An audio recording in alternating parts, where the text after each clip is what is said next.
So, do you ever see these amazing artists online with cohesive, beautiful works of art that have such distinct style and everything they make resonates and has a vibe, and you wish that you also have that strong of a creative voice? And maybe you're trying to build your own art business, and we know that algorithms bring loyal lovers of our work when we post consistent and cohesive content.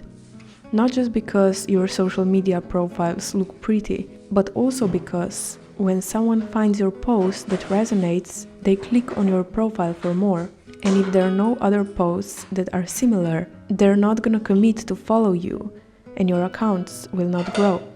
Or maybe you are just art enthusiast, and maybe you just love making art and would love to have a style so you could express yourself more freely in the frame of your authentic expression. Whatever the reason is that you would like to have your own signature style, I'm gonna share with you all the do's and don'ts that I have learned on my journey of becoming an artist. Here are some pictures of my art from the past 10 years. You can see I went through a lot, trying to find my style. I took roads that were longer and rockier than they had to be. Here is my art from the past year that I feel at home with, and I really love it, and I'm really happy being an artist right now.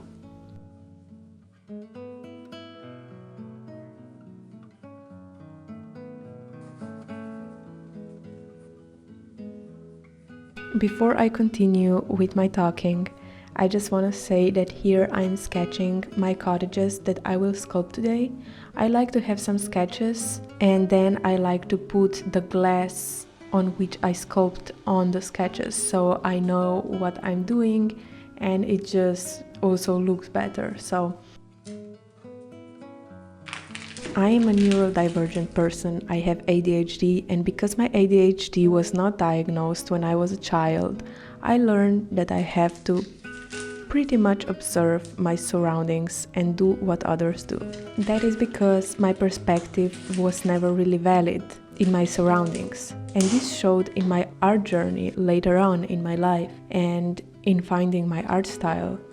I'm sure someone can relate to that when you don't think you have something valid and authentic in yourself, or you don't feel like you have access to it, so you just observe other people and then try to do something similar. I'm sure someone can relate. But in the past, I thought that in order to get an art style, I gotta somehow choose it and lock myself into it. I wanted to create my own art business years ago, and so I thought I had to choose what I'm gonna paint and do, and make a plan and do it. I watched other successful art businesses and amazing artists with huge collections of cohesive art in their signature style, and I thought that somehow they picked it and chose it and did it. Perhaps some did their work that way, but based on all I've learned until now, I don't think a lot of them did. Trying to mentally pick and choose and plan what I'm gonna create didn't work for me. And I tried a lot in many different ways. Eventually, I've learned that art is not a mental thing and can come from our logic brain. I mean, it can, but it will usually be bad, and I'm usually gonna be left miserable. Art and creativity come from somewhere beyond mental, from our right hemisphere. By the way, I know both sides of brain cooperate for any given task, but I'm just talking about two sides for a better understanding here. This mental approach from the left hemisphere that I took on my art and art style has ruined my art and mental health in the past. It seemed like a good idea to plan what I'm gonna create for my art business and make the whole plan for it, until it turned out it was a terrible idea in practice for me.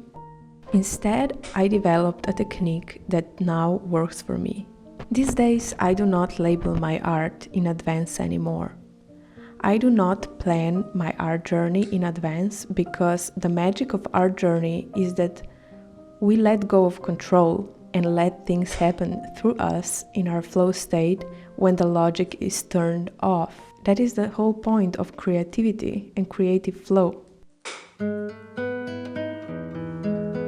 In the past, I said, I'm gonna be a portrait painter and I'm gonna make X amount of works until I'm good enough to be successful. Or I'm gonna paint landscapes in this surrealistic style now and made a whole portfolio from it. I also watched what artists on social media I liked were doing and reasoned myself into trying to do things as they were doing them. I planned what I'm gonna do, I made deadlines for myself, and I always burned out. Especially when I didn't get any engagement on my social media in the early days. I didn't enjoy art making because I put myself into a creative cage, and I also didn't get any feedback on my art when I finished it in form of growth on social media. So I was compulsively checking for likes and comments, and when there were none, I felt so miserable. There was nothing in it for me, actually. But I just didn't quit because there was something in me that told me not to. I won't be too spiritual here, but I just never thought quitting being an artist was an option. But those days were really miserable for me.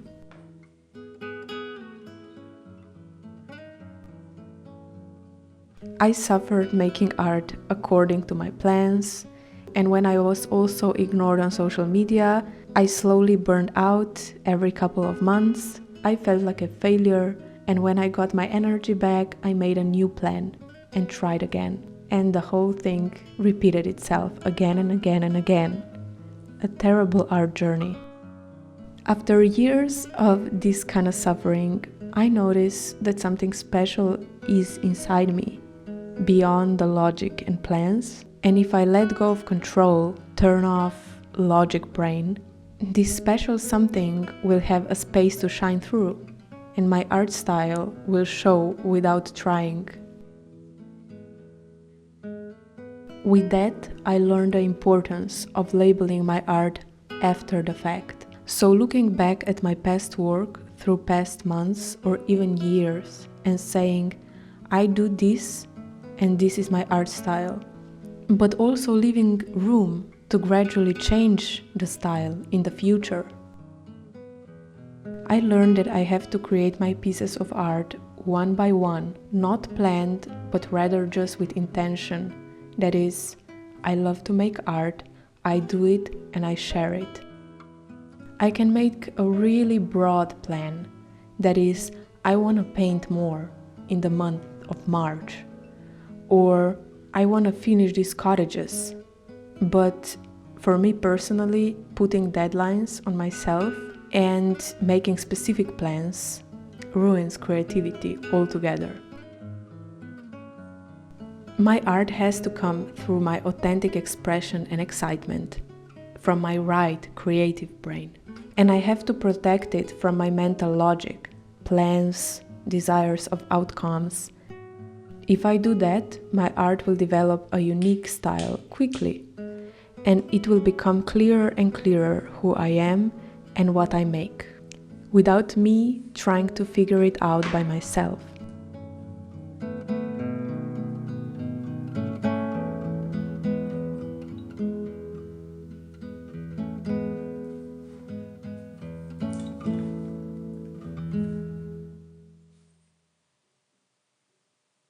About a year ago, I noticed how I loved painting cottages.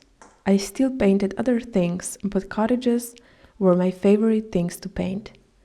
I one day figured out why.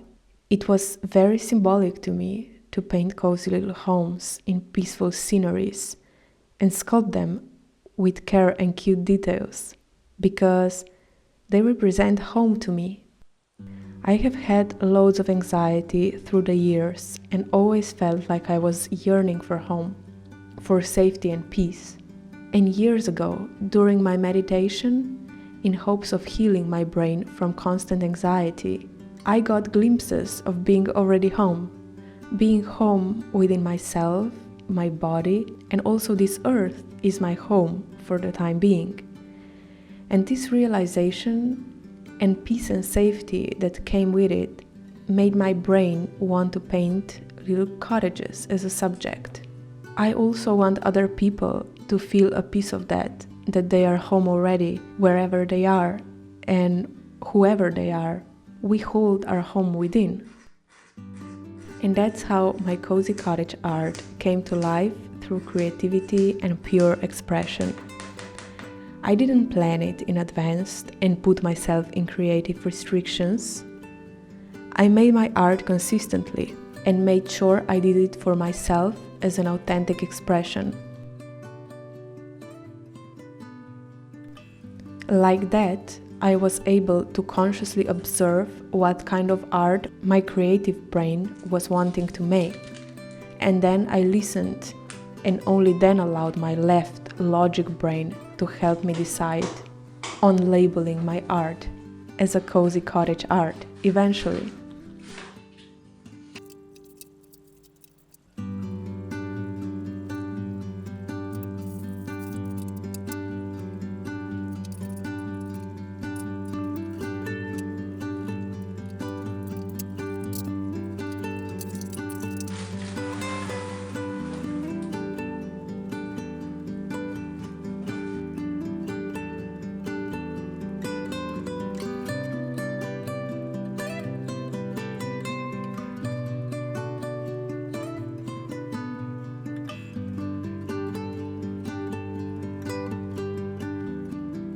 For the first time in 10 years, I'm truly enjoying being an artist.